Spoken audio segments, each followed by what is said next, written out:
dressed in casual clothes and be just as comfortable as you, but this is a serious topic.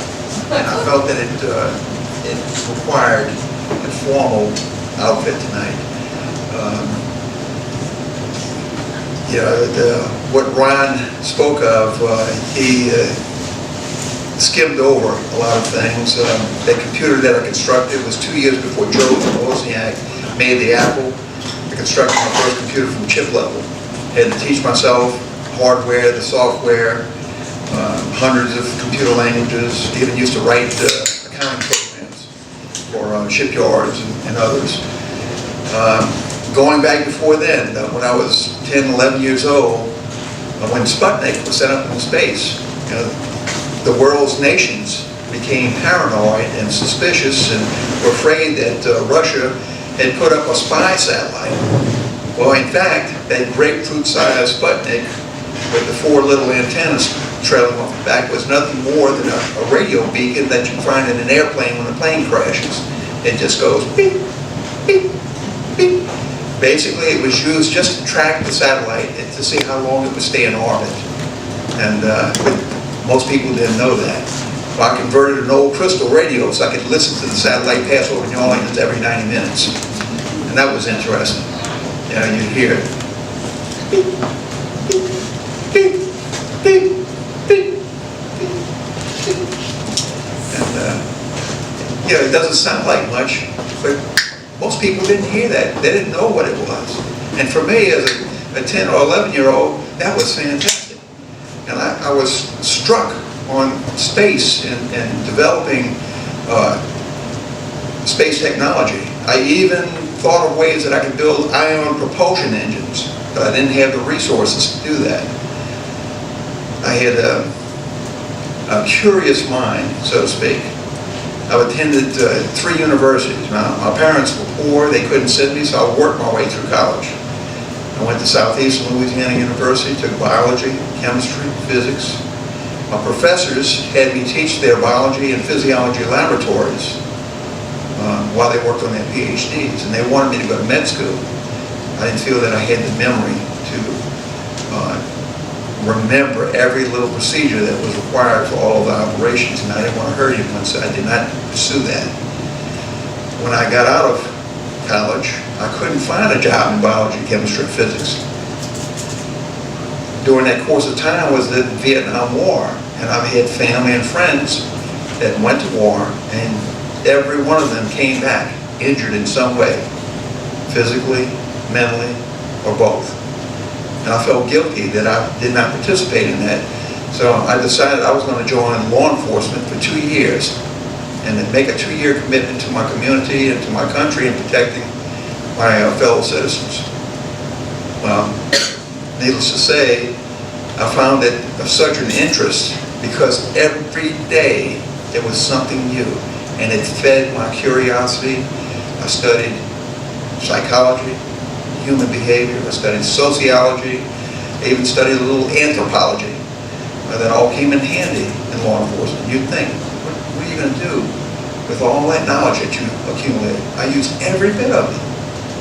And when I left law enforcement, in fact, while I was in law enforcement, Sheriff Kronvich sent me to LSU, and I graduated in advanced law enforcement studies.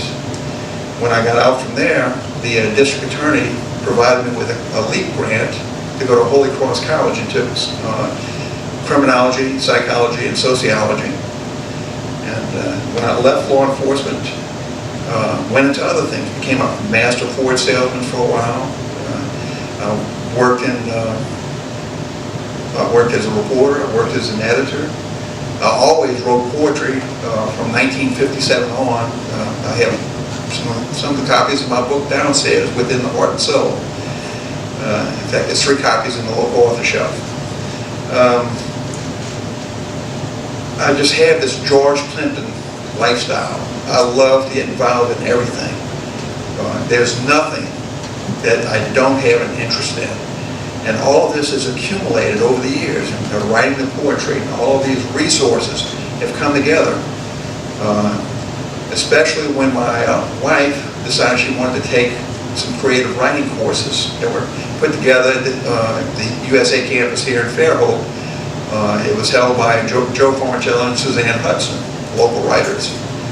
And they started giving us these assignments, work assignments, to write little bitty paragraphs and later short stories, and taught us how to develop novels.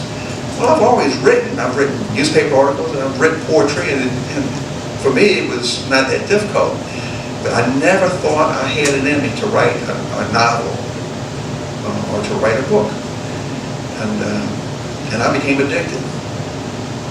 I started working on that one little story, and I have to add some credit to Ron, who's sitting back there, and he's too modest to talk about it. He's going to be here next Thursday for his book, The Secret Life of David Goins. He's written a masterpiece, and it all started in that creative writing class.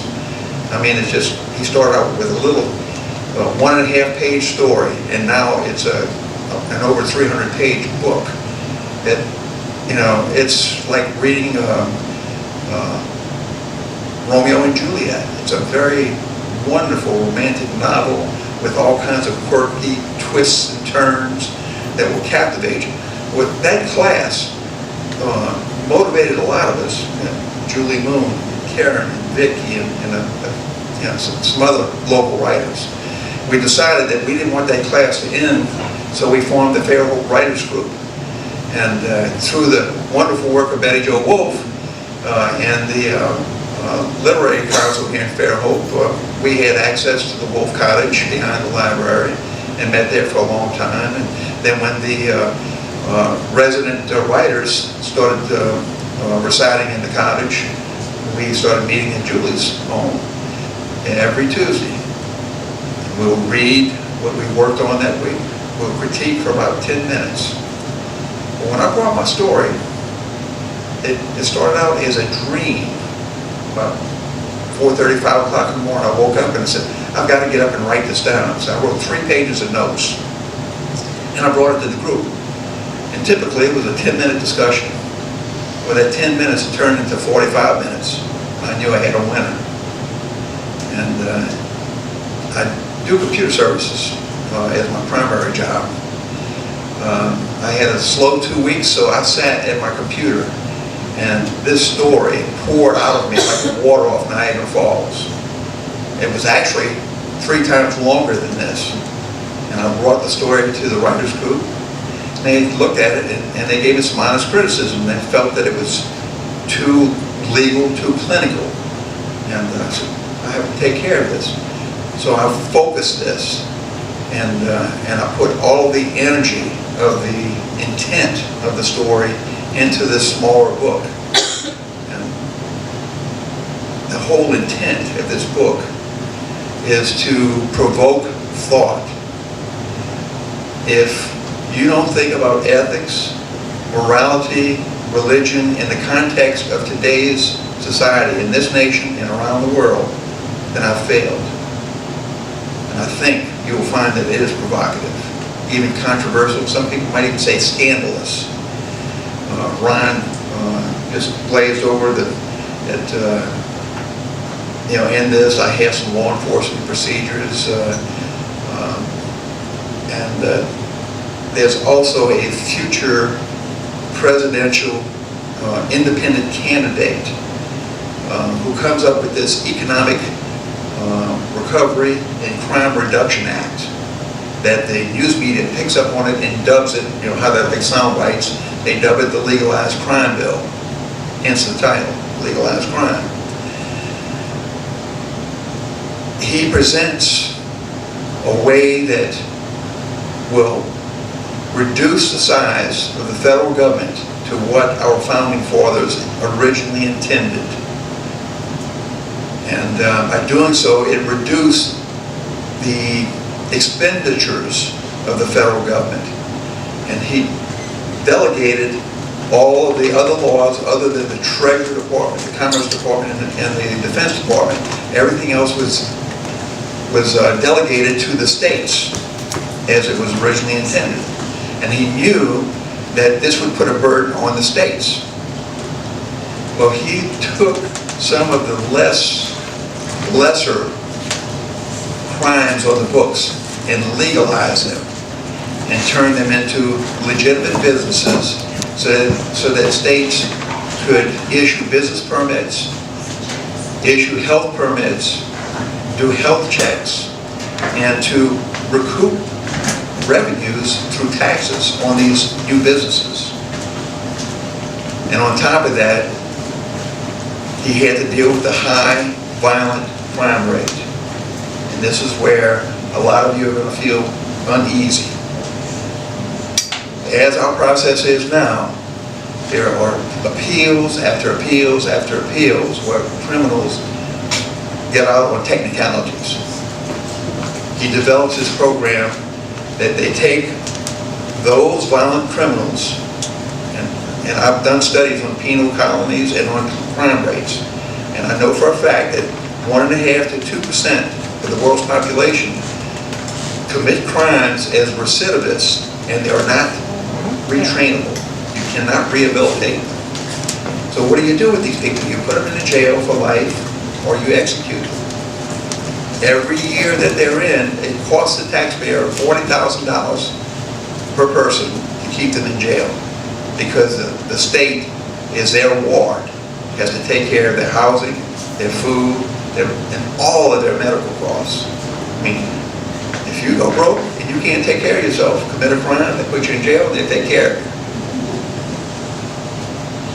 You don't want that to happen. Well, what they've done is he's proposed this.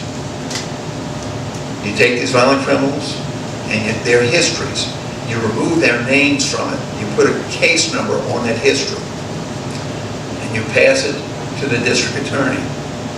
He reviews it, and then that's actually it's placed into a violent crime computer, and that computer is programmed with artificial intelligence, and it objectively picks out the worst cases based upon the histories of these criminals. And then that's the results of those choices are passed to the district attorney. He reviews them for any possible infractions of the Constitution. And then that's passed on to a judicial review board where there are constitutional attorneys and judges that review the information. And then it's passed on to something else. I won't go into any further details other than it's a program that's called Nexecution. You'll have to read the book to find out more about that.